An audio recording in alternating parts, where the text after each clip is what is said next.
அப்போவே அது எதிர்பார்த்ததை விட பெரிய லாபம். அதனால தான் ரஜினி என்ன பண்ணியிருக்கிறாரு, ஒரு நாள் நைட்டு தேனப்பணம் வர சொல்லி, அதாவது இந்த பிஸ்னஸ்லாம் நிறைய ஆகி கை நிறைய பணம் வந்த பிறகு அவர் எதிர்பாராத ஒரு தொகை வந்தோடனே தேனப்பணம் வர சொல்லி அவர் தான் அந்த படத்துக்கு கூட எக்ஸிக்யூட்டிவ். அவர் 1 கோடி ரூபா பணத்தை அவர்கிட்ட கொடுத்து சர்ப்ரைஸாக. இது ஆச்சரியம் என்னன்னா, அவர் நடித்த நேரடி படங்கள் எவ்வளோ வருது, அதுக்கெல்லாம் ஒரு படத்துக்கு அவர் அந்த மாதிரி வீடியோக்கள்லாம் வெளியிட்டதில்லை. இந்த படத்துக்கு வெளியிடுறாருன்னா ஒரு பக்கம் அது ஏன் படங்கிறது, இன்னொன்று அண்மையில் ரீரிலீஸ் ஆன படங்களில் இப்போ கில்லி ஒரு மிகப்பெரிய வெற்றி படம். தயாரிப்பாளருக்கு ஒரு 10 கோடி ஷேர் கொடுத்துச்சு 2வது ரிலீஸில். ஸோ அவ்வளோ பெரிய வெற்றி படமாக இருக்குது. அப்போ இந்த படமும் பார்ட் 2 வரப்போகிறதா அவரே பேசியிருக்காரு அந்த வீடியோவில். அதுக்கு எந்த அளவுக்கு சாத்தியம் இருக்குன்னு நீங்கள் நினைக்கிறீங்க? இன்னைக்கு அடுத்தடுத்து நிறைய பட வாய்ப்புகள் இருக்குது, படம் பண்ணுங்கன்னு பேசிகிட்டு இருக்காங்க. இப்போ ரஜினி கமல் படத்தோட அதுக்கப்புறம் தொடர்வதா வேணாமங்கிற குழப்பத்தில் இருக்கிற மாதிரிலாம் சொல்கிறாங்க. பட் எனக்கு தெரிந்த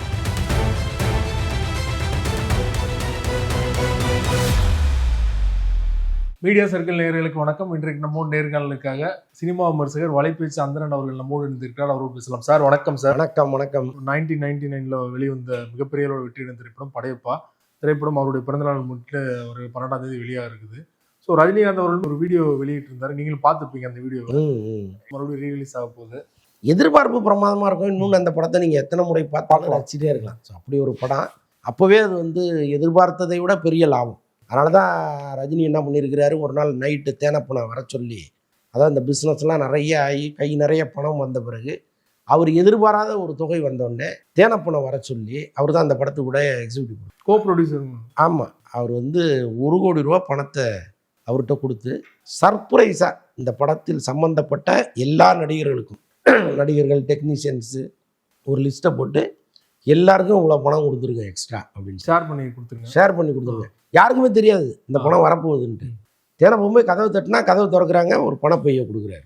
எப்படி இருக்கும்? ஸோ அது மாதிரி விடிய பணத்தை டிஸ்ட்ரிபியூட் பண்ணார். அன்னைக்கு 1 கோடிங்கிறது 99 யோசிச்சு பாருங்கள், கொஞ்சம் நஞ்ச காசாது. இன்றைக்கெல்லாம் 10 கோடி 15 கோடிக்கு சமம். அன்னைக்கு அப்படி ஒரு சர்ப்ரைஸை ரஜினி கொடுத்தாரு. அந்த மகிழ்வோடு இந்த செகண்ட் ரிலீஸையும் அவங்க எதிர்பார்க்குறாங்க. பெரிய எதிர்பார்ப்பு தியேட்டருக்காரர்கள் மத்தியிலையும் இருக்குது, எஃப்எம்எஸ்லேயும் இருக்குது. இலங்கையில் இவ்வளோ பெரிய பேரழிவுக்கு பிறகு அங்கேருந்தே நிறைய என்கொயரி இருக்குங்கிறாங்க. ஸோ அந்த அளவுக்கு அந்த படத்தின் மேலே ஒரு பெரிய மரியாதை வச்சுருக்காங்க. இப்போ ரஜினி பழைய நினைவுகளை பகிர்றாரு. ஆமாம், நிறையா பேசியிருக்காரு. அதில் பெரிய ஆச்சரியம் என்னென்னா, அவர் நடித்த நேரடி படங்கள் எவ்வளோ வருது, அதுக்கெல்லாம் ஒரு படத்துக்கு அவர் அந்த மாதிரி வீடியோக்கள்லாம் வெளியிட்டதில்லை. ஸோ இந்த படத்துக்கு வெளியிடுறாருன்னா ஒரு பக்கம் அது ஏன் படங்கிறது, இன்னொன்று அண்மையில் ரீரிலீஸ் ஆன படங்களில் இப்போ கில்லி ஒரு மிகப்பெரிய வெற்றி படம். அவர் தயாரிப்பாளருக்கு ஒரு 10 கோடி ஷேர் கொடுத்துச்சு 2வது ரிலீஸில். ஸோ அவ்வளோ பெரிய வெற்றி படமாக இருக்குது. அப்போ இந்த படமும் அவ்வளோ பெரிய ஷேரை நோக்கி போகணும்னு அவர் விரும்புகிறார். ஸோ அதற்கான உந்துதல் தான் இது. சிவாஜி சார் கொடுத்து நிறையா பேசியிருந்தாரு. இன்ஃபேக்ட் அவர் மறைஞ்சிட்டாரு. அதே போல் மணிவண்ணன் அவர்கள் மறைஞ்சிட்டாரு, சௌந்தர்யா அவர்கள் மறைஞ்சிட்டாங்க. ஆனால் அந்த காலகட்டத்திலே பார்த்தீங்கன்னா அவருக்கு அதிகமான சம்பளம் கடைசி படத்துக்கு கொடுக்கப்பட்டதா ரஜினிகாந்த் அவர்கள் சொல்கிறாரு. கேஎஸ் ரவிக்குமார் ஏன் இவ்வளோ சம்பளம் அவர்கள் கொடுக்குறீங்க அப்படின்னா, அவர் கேட்டதுக்கப்புறம் நம்ம கொடுக்கலன்னா அது நமக்கு கேவலம் அப்படின்னு சொல்லிட்டு கொடுத்ததா ஒரு தகவல் இருக்கு இல்லையா? என்ன சார் நடந்தது அந்த காலகட்டத்தில்? அதிகமான சம்பளம்னா எவ்வளோ வாங்கினாரு? அவர் அதிகப்படியான சம்பளமே 7 லட்சம் தான் வாங்கியிருக்காருன்னு சொல்கிறாங்க. அது வரைக்கும் அந்த காலத்தில் அதை விட பெரிய சம்பளம் அவருக்கு யாரும் கொடுக்கல அப்படின்னு. இன்னைக்கு மாதிரி சூழ்நிலை இல்லைல்ல. அன்றைக்கெல்லாம் ஒரு 15-20 லட்சத்தில் ஒரு படமே எடுத்துக்கிட்டு இருந்தாங்க. ஒரு படத்தையும் எடுத்து அதுவே பெரிய தொகைங்கிற மாதிரிலாம் இருந்துச்சு. பெரிய பட்ஜெட் படம்பாங்க. 10 லட்சத்தில் படம் எடுக்கிறது, 7 லட்சத்தில் எடுக்கிறது, அப்படிலாம் இருந்த காலம் இல்லை. ஸோ அதனால் அது அவரை பெருமைப்படுத்தணும் அப்படின்னு நினச்சி தானே ரஜினியும் கமலும் அப்படி சிவாஜி பெருமையை தூக்கி பிடிக்கிறாங்க இந்த நிமிஷம் வரைக்கும். ஸோ அதனால் அவரை கேட்டதை விட அதிகமாக கொடுக்கணும்னு கட்டாயமாக ரஜினி நினச்சிருக்கேன். கோடிக்கணக்கில் ஏதோ கொடுத்ததா சொன்னாங்க நினைக்கிறேன். அதான் நான் சொல்கிறேனே. இப்போ படையப்பா படத்தில் ஒரு பெரிய பிஸ்னஸ் ஆனோடனே கதவை தட்டி வீடு வீடாக கொடுத்தவர் சிவாஜி மேலே எவ்வளோ மரியாதை வச்சுருக்காரு. கட்டாயமாக கொடுத்து பார்ட் 2 வரப்போகிறதா அவரே பேசியிருக்காரு அந்த வீடியோவில். அதுக்கு எந்த அளவுக்கு சாத்தியம் இருக்குன்னு நீங்கள் நினைக்கிறீங்க? பெரும்பாலும் அதுக்கு சாத்தியம் இல்லைங்க.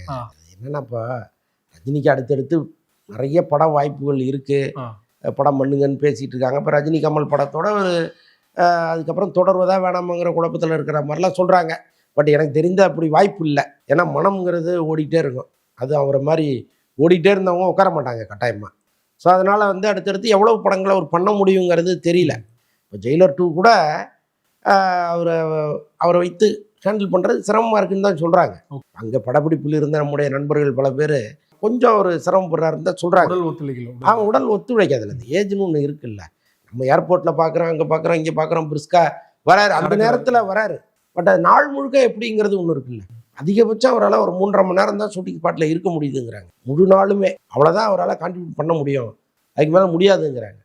ஸோ இப்போ இந்த சூழ்நிலையில் படையப்பாட்டு இன்னொன்று அவங்க பிளான் பண்ணுறது கதைப்படியே செட் ஆகுமான்னு தெரியல. நீலாம்பரி இறந்துடுறாங்க. ஆமாம், இன்னொன்று அதில் வந்து ஒரு காதல் இருக்கும். ரஜினியை கட்டியே தீர்வுன்னு அந்த அம்மா நிற்கும். ஸோ அதை நீங்கள் இதில் எப்படி எடுத்துகிட்டு போவீங்க? அதனால் அந்த பெப்பே முதல்ல குறைஞ்சிரும். இப்போ ரஜினி சொன்ன மாதிரி தான், ஒரு படத்துக்கு பார்ட் 2 வரவே கூடாதுன்னெலாம் அவர் சொல்லியிருக்காரு. பார்ட் 2 மேலே எனக்கு நம்பிக்கை இல்லைன்னா சொல்லியிருக்காரு. இப்போ அவரே படையப்பாட்டுன்னு சொல்கிறது எந்த விதத்தில் சைலண்ட் நடிச்சிட்டு இருக்காரு. அதான் சொல்கிறேனே, அவர் நினைத்ததையே மாறா ஒன்று பண்ணிகிட்டு இருக்காரு. ஸோ அது இந்த படத்தினுடைய கதைப்படி பார்த்தீங்கன்னா அது பெருசாக ஈர்க்கக்கூடிய விஷயமா இருக்காது. இதோடைய தொடர்ச்சி. மணிவண்ணனை பற்றியும் பேசியிருந்தாங்க சார். மணிவண்ணன் வந்து ஒரு சிவாஜி சாரே வந்து அவன் பின்றாண்டா, அவங்க கூடலாம் வந்து போட்டி போட முடியாது எனக்கு, அதனால தான் டைலாக் நான் மனப்பாடம் பண்ணிட்டு இருக்கேன்னு சொல்லிட்டு மணிவண்ணனை பற்றி அந்த வீடியோவில் பேசியிருந்தாரு.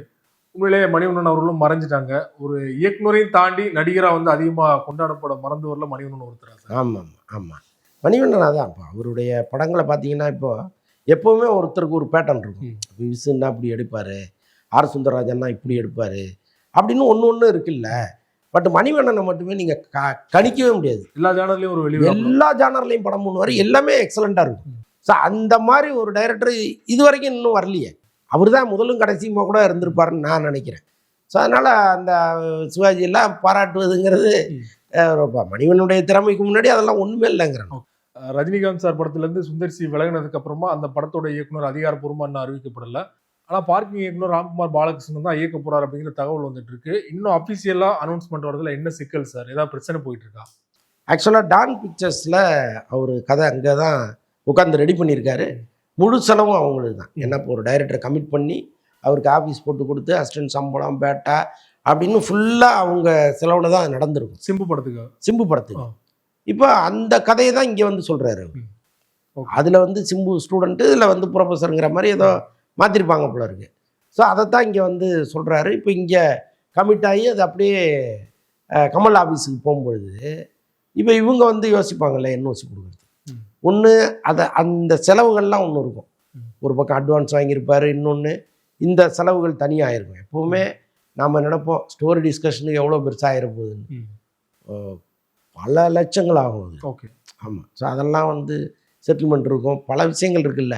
ஸோ இதெல்லாம் கொடுத்து ஃபைனல் பண்ணி அதுக்கப்புறம் தான் அதை அறிவிப்பாங்க. முன்னாடியே அறிவித்தா அது ஒரு சிக்கல். அது ஆனால் ஈஸி தானே சார். ஏற்கனவே கமலஹாசன் அவர்கள் நெருக்கமாக தான் இருக்காரு, உதயநிதி அவர்கள் கூட. ஸோ இல்லை அதில் ஒன்றும் காம்ப்ளிகேஷன் வரதுக்கு வாய்ப்பு இல்லை. ஓகே. இன்னொன்று வந்து இப்போ சிம்புக்கு ஒரு பெரிய அட்வான்ஸ் கொடுத்துருக்காங்க. இப்போ சிம்பு நடிக்கிற படம் அது. இவங்க என்ஓசி கொடுத்துட்டாங்கன்னா சிம்பு என்ன பண்ணுவார், அந்த அட்வான்ஸை திருப்பி கொடுக்க மாட்டார். அது வந்து சினிமா ரூல். அது நீங்களாம் அனுப்பிட்டீங்கன்னா நான் எதுக்கு தரணும்னு ஒன்று இருக்குது. நானாக போனால் தான் நான் திருப்பி கொடுக்கணும். ஓகே. ஸோ அந்த மாதிரி பிரச்சனை இருக்குது. இப்போ ஒரு என்ஓசி கொடுத்துட்டாருன்னா நீங்கள் தானே என்ன அனுப்புனீங்க, நான் பண்ணுறதுக்கு ரெடியாக இருந்தேன் அப்படின்ட்டாருன்னு வைங்க, அது ஒரு பெரிய தொகை அது. ஸோ இப்போ அதை எல்லாமா சேர்ந்து யோசிச்சுட்டு இருக்காங்க. ரொம்ப நன்றி சார். சினிமா சார்ந்து பல்வேறு விஷயங்கள் என்னோட பகிர்ந்து கொண்டீங்க. மிக்க நன்றி. நன்றி.